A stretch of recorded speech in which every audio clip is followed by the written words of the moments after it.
What's up, everybody? Matt Dawkins here with Dawkins Media Company. We work with chiropractors all over the country. We've seen it done well, we've seen it done poorly, and as you are on the road right now to building a great practice, new chiropractors, we are literally on the road to go pick my kids up. And we have a very, very exciting conversation that we get to have today. This is part 5 of a 5-part series on the top 5 things to focus on for new chiropractors. And I'm a little insecure because I feel like this is going to really capture my double chin from this angle, but I'm going to go with it. You know, the first thing we talked about was marketing and branding. Then we talked about building a strong patient base early on. We talked about networking, building relationships. We talked about being a student of and being up to date on the industry trends and research, right? And today we're going to talk about compliance, right? Compliance. This is where I'm going to assume the best about everybody I'm talking to. I know that no one watching this has ill intentions or is going to intentionally do something wrong. It may happen by accident. And look, you just spent a million years in school learning about all this. Probably the main thing that you learned about in school. But when you get into practice, when you get in the real world, as they say, as Mike Tyson says, everybody has a plan until you get punched in the face. And sometimes starting a practice comes with its licks.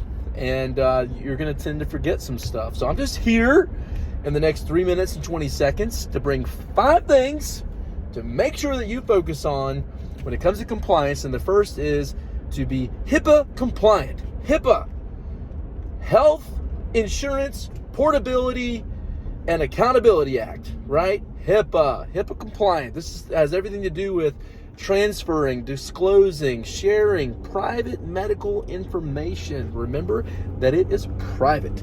You should have secure means to transfer data when it is essential.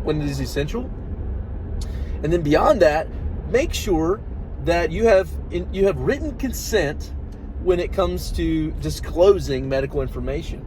All that should be taken care of in your intake process, but just make sure you're organized. In my mind, if you're not administratively biased, this is your first hire. Someone's going to help take care of the documents and make sure they get in the right place, right? You've got to be HIPAA compliant. The second thing you got to be is you need to remember fraud and abuse prevention, right? This is primarily to do with billing, right?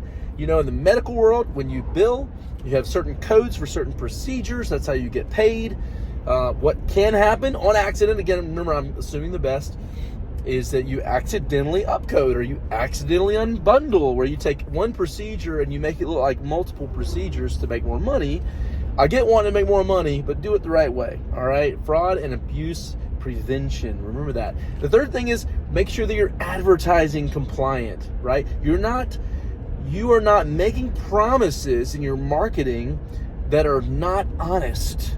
You're also not putting a sense of scarcity or urgency on those offers because, listen, again, I know a lot of folks that have done this wrong and they've gotten their Facebook advertising accounts squashed, and you don't want that. So make sure that you're telling true stories, you're sharing real information, and that you have consent. When you share specific names, again, we want to protect private medical information. So unless you have consent of the patient, don't share their story, don't take their picture, don't make a video.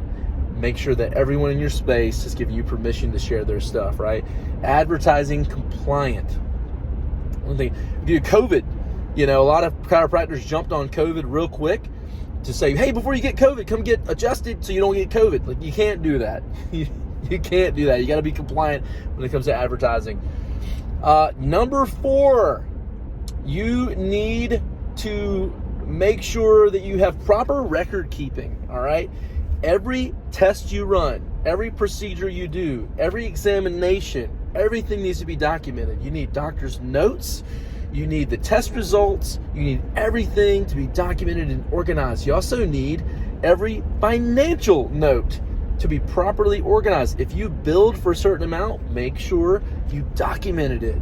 If you did anything, you need to make sure it's on paper or a digital paper. There's a lot of great notes apps and software and companies out there that you can look into when it comes to proper record keeping. It's going to be a blessing to you. And number 5, might seem silly, but informed consent. This is why you don't rush to an adjustment on day 1. Make sure that all the paperwork is filled out. If it takes you another 15 minutes and they have to sit in a chair for a while, that's a better scenario than you going in and doing an adjustment on someone that has not given you permission yet. All right? Informed consent. Make sure you have it. So that was like super fast, but we're over 5 minutes, so I'm gonna let you go. But look, this is the beginning. You're setting out on an exciting and challenging journey. I'm gonna go with you. Follow along. This is on YouTube, so make sure you like and subscribe.